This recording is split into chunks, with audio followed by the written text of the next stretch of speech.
정부가 내놓은 이런 방안들이 사실상 뭐 거래를 활성화하는데 뭐 조금씩 꿈틀거리기는 하는 것 같은데 이런 방안들의 종류마다 어떤 도움이 될 수 있는 것들이 좀 있을까요?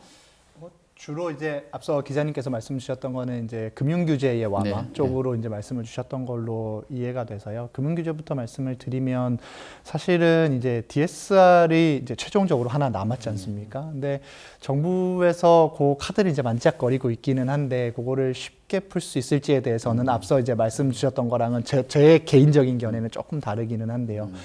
조금 어렵지 않을까 네. 이렇게 보고 있습니다. 왜냐하면 이제 가계부채가 줄어들고는 있지만 상당히 많이 늘어나 네. 있는 상태이고 이런 것들이 이제 우리 경제의 뇌관이 될 것이다. 네. 우리 경제가 어려워진다라고 하면 뇌관이 될 것이다라고 하는 그런 우려들이 있는 와중에 LTV는 완화를 해서 그래도 그렇죠. 네, 조금 뭐 연소득이 높지만 현금이 좀 보유해 놓은 현금이 조금 모자라서 아직까지 주택을 구매를 못 하신 분들 같은 경우에는 아무래도 향후에 기대 소득이 많기 때문에 네. 그런 분들은 주택을 구매를 하시더라도 뭐 만약에 좀 경제 사정이 안 좋아져도 조금 뭐 경매로 넘어간다든지 이런 이제 구조적인 리스크로 번지지는 않을 거라고 예상이 되는데 DSR 규제를 풀어버린다라고 하면 조금 뭐라고 할까요?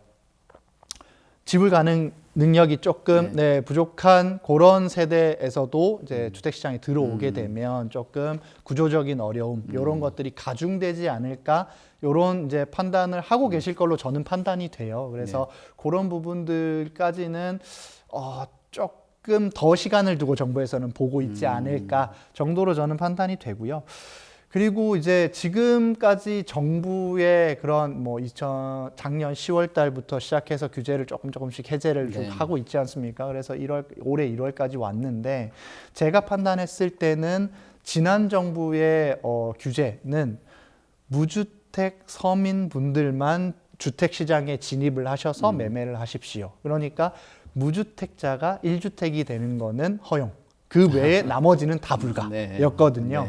근데 작년까지만 하더라도 1주택자까지 그걸 허용해 드릴게요. 일시적 2주택이 되셨다가 이제 뭐 주거 업그레이드라고 소위 표현을 하지 않습니까? 업그레이드까지는 저희가 정부 측에서 허용을 해드리겠습니다. 다만 다주택자분들은 들어오시기가 조금 어렵겠네요. 정도의 시그널이었다라고 하면 저는 아마 뭐 작년 말 그리고 올해 초에 나왔던 그런 대책들은 다주택자분들도 한번 들어와 보시겠습니까? 라고 하는 그런 시그널을 어느 정도 줬다고 생각을 합니다. 그래서 정부에서는 이런 시그널을 줬고 거기에서 또 법 개정 사항들이 굉장히 많지 않습니까? 그래서 앞으로 또 차근차근 풀릴 규제들이 계속해서 남아 있기 때문에 조금 더 지금보다 더 규제 완화책을 이렇게 뭐 섣불리 내놓는 것보다는 조금 더 이제 시장의 흐름이라든가 이런 것들을 지켜보고 그리고 법 개정 이후의 시장 흐름이나 이런 것들도 다 함께 지켜보면서 다음 카드를 내놓지 않을까 정도로 저는 판단이 되고 아무래도 이제 가장 거래량에 많이 영향을 미치는 거는 세금 규제가 아닐까. 네, 취득세, 그렇죠. 특히 취득세 규제가 아닐까 저는 생각을 합니다.